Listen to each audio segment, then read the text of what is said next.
I want to talk about a few things before about early on the Mike Douglas show. And one of them was when John F. Kennedy was assassinated, Uh, how you handled that. I'll never forget it because we happened to be in the midst of what was a very up show. Everybody on the show scored. It was just flying. And Bud Dancy, who was later John Dancy on NBC, walked in. He looked like somebody had drawn the blood out of him. He was so pale. And he sat down and in that deep voice he said, President John F. Kennedy was just shot in Dallas. Well, the whole audience just, I've never seen anything like that in my life. Was this on the air? And no, we were on the air. We were on the air live. And I couldn't think of a thing to say. All I did was go with my instincts, and I said, "Will everybody join me in a prayer?" And I blessed myself and said a prayer. And then I turned to, I'll never forget this gentleman. He was in charge of housing development, a black man, and I was to have done an interview with him, and I started asking him questions, and he said, "I'm sorry, I don't have any answers." He said, "I can't think of anything but what just happened." And so I said, "Well, maybe we can do it another time." And I went on to another segment, but finally we just said, he got it to the right place where we'd be at the end of a half hour, and they cut. I think we had 27 minutes left to tape, and I had to do it that day. I'll never forget that because we were fans. I was a fan of his. I really thought he was wonderful, and that whole family and doing such a special job. And I wasn't voting in that direction at the time, but I certainly voted for him.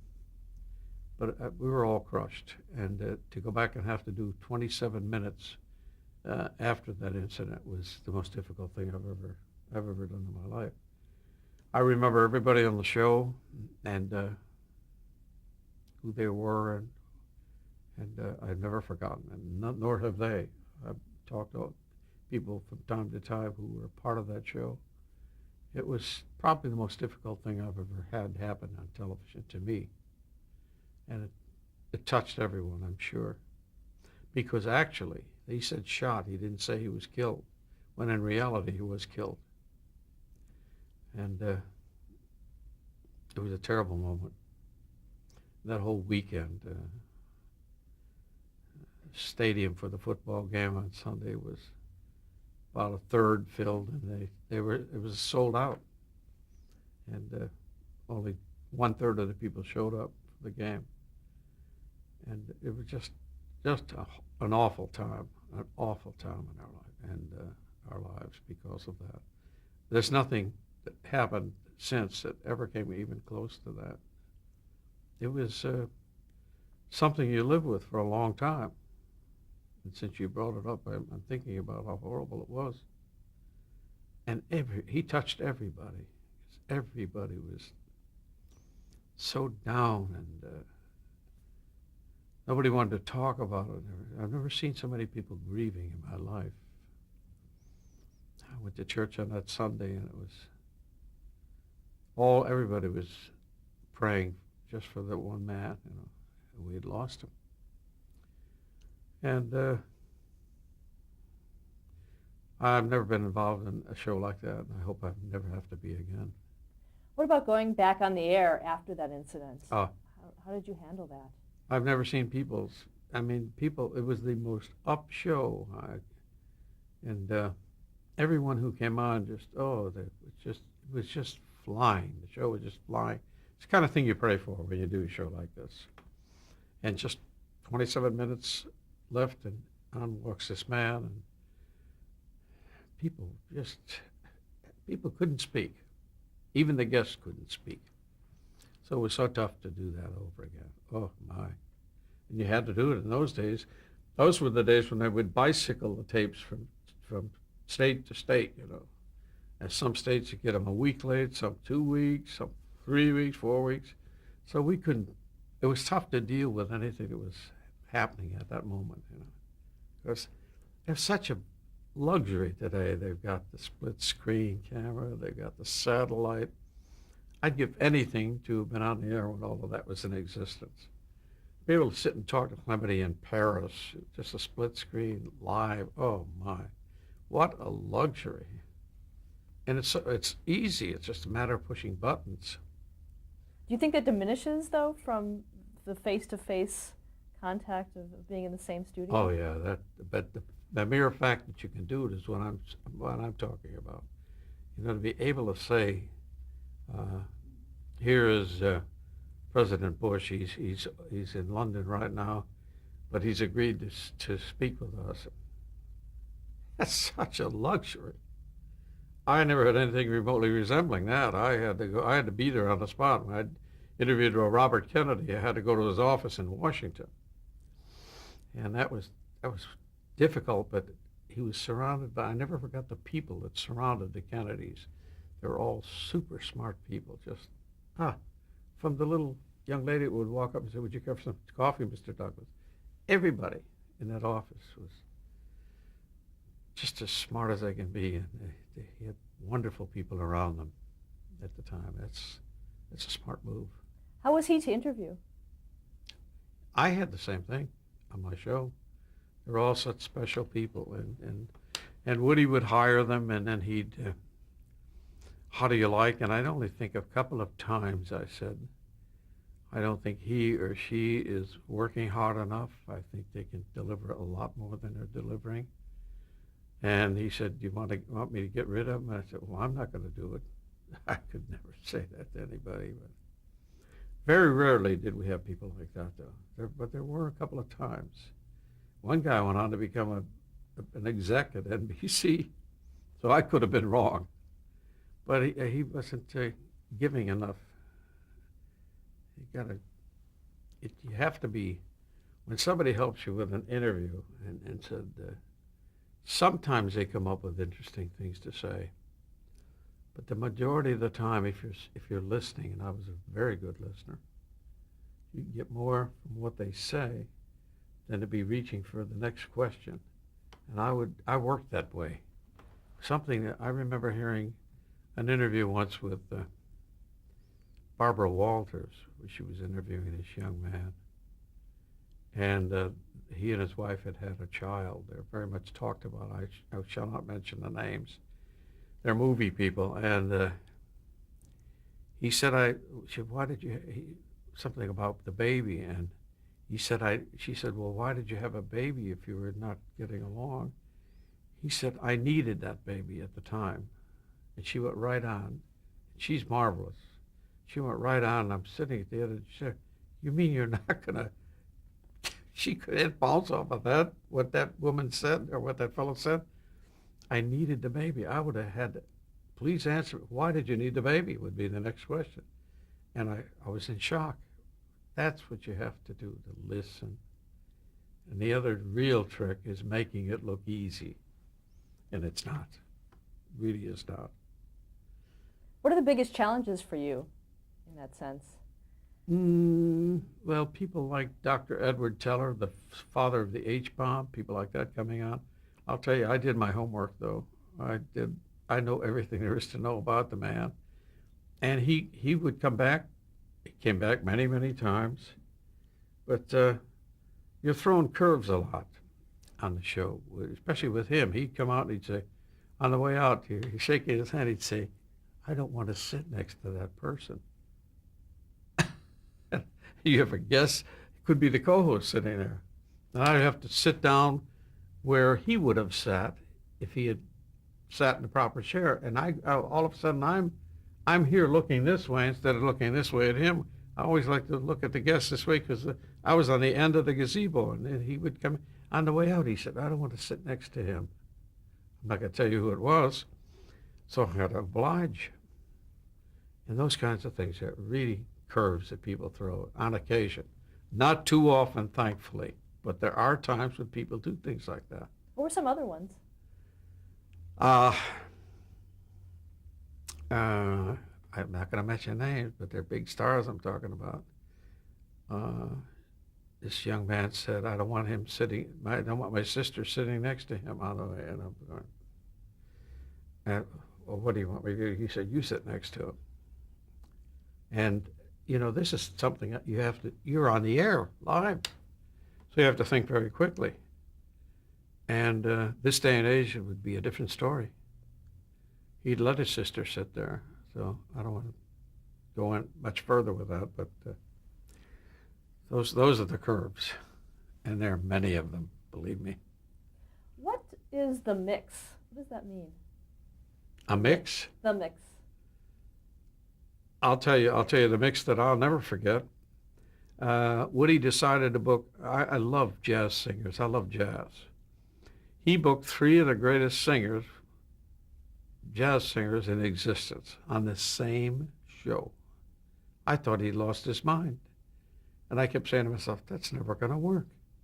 It was fabulous. They had such a rapport between each other.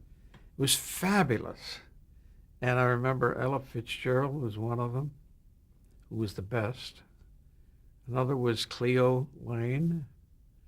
Another was Sarah Vaughan. Oh, singers like you can't believe it. They all showed up on the same show. They were in shock. They looked at each other. Oh, what are you doing here? And it worked. I cannot. So I'll never be leery of doing something like that again. We did it often. Put male singers, bring them on the show and mix it. So we tried everything, and sometimes we didn't bat 1,000, but we batted maybe 250 on a lot of them. But most of them were home runs. Did you have final say as to who the guests were? I never made it sound that way. But if I said, like, as an example of what I told you earlier about doing the show with Sammy Davis, he looked at me when I said cancel the 6 guests, like I was out of my mind. I said, why? We can't do that. Yes, we can, Woody, and we're going to do it. How often are you going to get Sammy Davis? And this was in the very early days, and he'll do 90 minutes like you walk to the door and get your newspaper. I mean, it'd be so simple for him. He'll do everything imaginable. And he did. And he loved it. And he did business. People went out despite the icy weather. They packed the place. So it worked. It's not easy to say to a producer when you want to keep a certain rapport going, that's wrong, or if I felt it was wrong, I'd say I think that's wrong, but we'll try it if you think it's okay. And sometimes it was, and sometimes it wasn't. And it's not easy. You're working with these people every day, but we had a terrific rapport. He understood me, and I understood him. And had a lot of producers, but I never had one like that. Why did the show move to Philadelphia? That's interesting. The Federal Communications Commission was involved in this. The sale, it seems to me that NBC had bought the Philadelphia station, that was it, and traded and gave us Cleveland years ago. That it had been in progress for 9 years. All of a sudden one day, somebody at the FCC said, they looked at the papers and said, you can't do that. That's against the law. And that brought us the move to Philadelphia, we were in Cleveland, of course, on the air, but it took us physically to Philadelphia, the proximity to New York made it so easy for us. We had limos going back and forth all day to New York and bringing guests down. And it made it so easy to get guests because usually they'd come into New York and they'd do Johnny, and they'd do, trying to think who was on the air, they'd do Cabot, and they'd go to New York first, with one exception. Anne Margaret, she said, I want to go to Philadelphia first, when she was promoting her big special. And they said, why? She said, because Mike Douglas will be very nice to me. And that was wonderful. And that kind of changed things around a little bit. That was successful, and so was her special. And we had a lot of CBS stations on our rundown sheet, New York being one of them, Los Angeles being another, Chicago, and we were in a lot of major cities on CBS. So,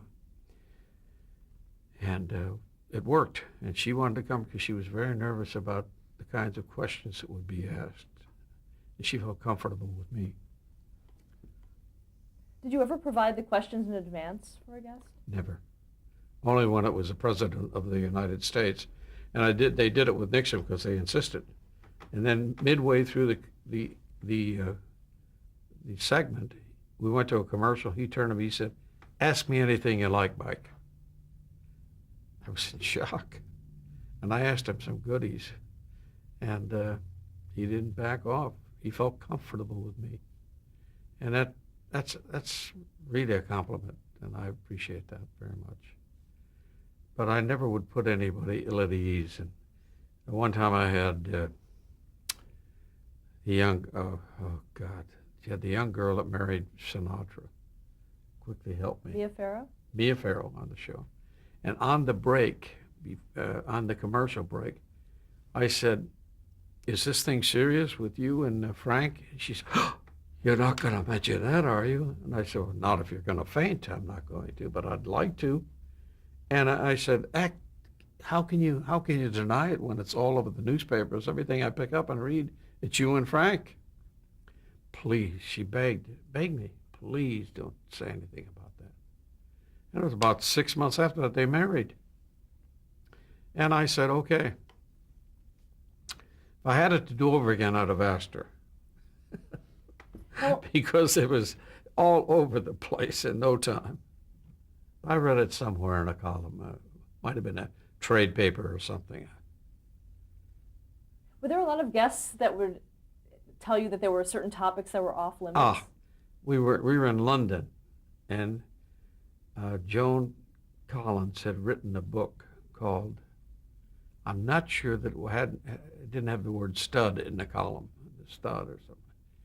And it was quite a book, let me tell you, and it was selling like hotcakes over there. And we're standing outside. It was cold as blazes, right near the river. And we're all set up to tape. And my producer came over and said, "She doesn't want to talk about the book." I said, "Not on her life am I going to put up with that." I said, "We've come to London for this interview. I'm not gonna back away. Either we're gonna do the interview and talk about the book, or there'll be no interview." Was it a film? I think it might have been a film. And you know something? She showed up and did the interview. Oh, I can't believe this woman saying that.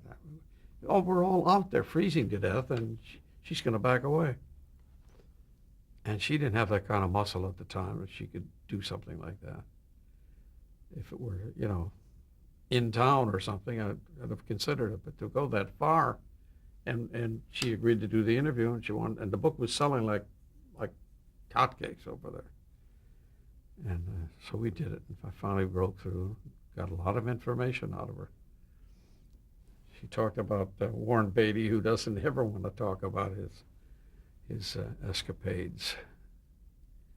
And he's a nice guy, by the way, but he doesn't want to talk. He doesn't have to. It's in print everywhere. Who was the audience for your show? Was there a typical audience member? Well, mostly women. The men are working at that hour. And it's got some very funny material, though, working personal appearances because of things like that. Men would always say, if they had seen the show, they said, "I was homesick the other day." Perfect. I had the sickest male audience in television. They'd give you lines like that to work on. Another time I'm standing out in front of a tent right outside of Buffalo, New York, and it was packed to the gills. And Talking about audiences, your audience. Audiences are, they were of all ages, and so interesting. And what they do on shows like mine, they look for young, good-looking girls and put them all in the front and put the rest of them in the back. I think that's so unkind. Some of those women waited years to get these tickets. They come from everywhere. And we had very small studio, sat just a fraction over 100. And that's so unfair if somebody's waiting, say, 7 months and her husband happens to be going there on a trip, takes them along so they can see the show. And I thought that part was unfair, but they kept saying it's important to keep those young faces on toward the front, you know. And they all do it. Oprah puts great-looking people in the front of her audience because I see the show a lot, which is marvelous, by the way. And she's made us all look like chumps with what she earns. The movie stars don't even make the kind of money Oprah makes. And she got some very smart people around her because, and who would ever think if everybody was so aghast when she gave everybody in the audience a car. And I said to this person, you don't think she's paying for those cars, do you? Well, isn't she? I said, that's the greatest promotional thing for GM that you could think of. Created more talk. More people saw that and thought how wonderful. And then everybody else doing talk shows are starting to do the same thing. Not on that level, but and people thinking she's paying for those cars. I told my wife, I said, there's no way she's paying for that. And it's her very close friend that set that whole deal up. That's genius at work right there. And the women, when they go to that show, they think we're going to get something today, and that's why they're so up and bubbly. We're going home with a bag of goodies. Have you ever met Oprah Winfrey?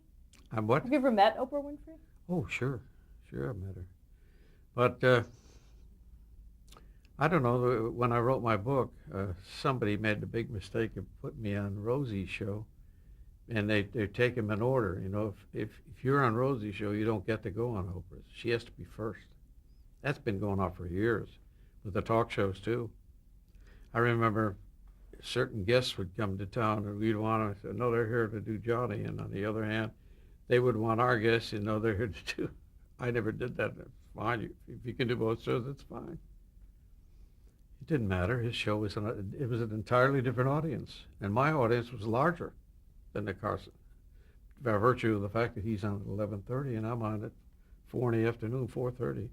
Many more sets in use. It's simple to figure out. But that is amazing what he did, 30 years. Good grief. I don't know how he did it. It's not easy. It's very tough work. And he took time off. In fact, they called, I was the first person they called. NBC wanted me to do a show for them. And the catch was they wanted me to do the Carson show 2 days a week so he could take the time off. I couldn't do it. That would have put me away. I mean, when I finished, we were taping 7 90-minute shows in 5 days. 7. So here I am saying I'm going to do the Carson show 2 nights a week. There's no way. I physically couldn't do it. How did you even find the energy to do those 5 shows that you were doing? Well, we had 2 double tape days. You know what it's like doing 2 90-minute shows in one day? Well, just think about the preparation. Just think about that alone, and the work that has to go into that. Well, describe to pull some of that that. off. Describe some of that. What took place? I in a had the typical- energy. I cannot tell you why. I think the show gave me the energy. I really do. It took me, I was 36 years before I was 36 years old when I got the show.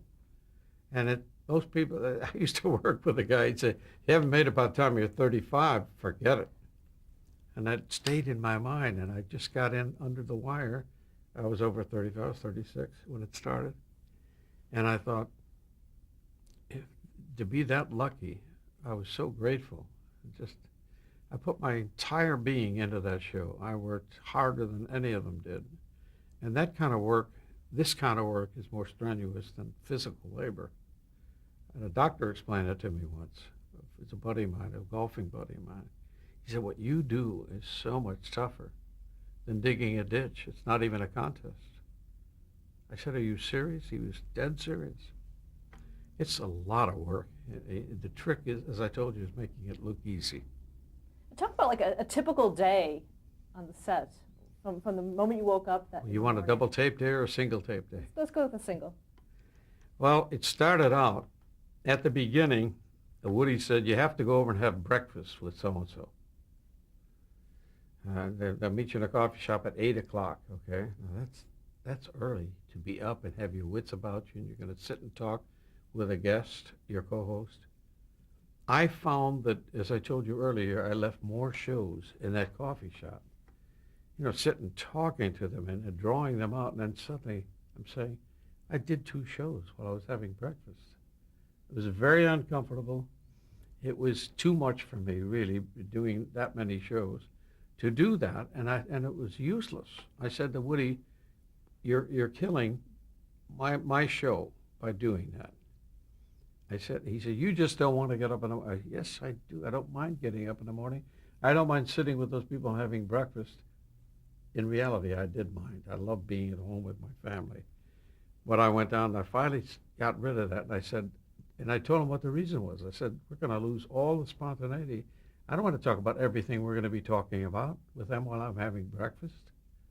I'd just rather, and I would do it a different way. I'd just converse with them about what's happening every day in this country, what's going on now, you know, all over the world, things that are happening all over the world. And they'd be baffled by that. Say, what is he trying to find out? I don't know anything about that, you know. And so I finally said, let's forget that. Trust me, you're doing the right thing if I don't have to do that. Oh, you want to make it easy on yourself. No, I'm not making it easy. It's the wrong thing to be doing. It happened now. It has to be a surprise to them. If they know what's coming, it'll be flatter than a pancake, the whole show. And I was right. It worked the other way, except when Rose Kennedy came on the show. I want to have tea with that young man before I do the show. I didn't mind that a bit. I went over to the Warwick Hotel and walked in, finally got my way up to her room, and we had tea. And she was absolutely wonderful. Oh, was she something. She knew what a fan I was of her sons and all. She knew all about that. But she was so interested in talking to me and wanting to know what I was going to ask her. You know, and I did all the right things. Thanks. She helped me a lot. Gave me a direction in which to go. So it's worth it, though, when you have people like that, because people were so fascinated with her. Was she very media savvy for that time? Oh, yes. You know what I saw her do? One time I was up in Hyannisport. I was doing an appearance up there, a personal appearance. And I got up one morning, and the guy said, there she is on the golf course. She was about 80-something at the time, carrying her own golf bag, and the swing didn't look too bad. There she is. She was walking, playing golf, no cart. I was so amazed, and I stood there with my mouth open watching this woman. She was remarkable. Remarkable. Let's go back to, we were talking about actually, let's change the tape. Okay.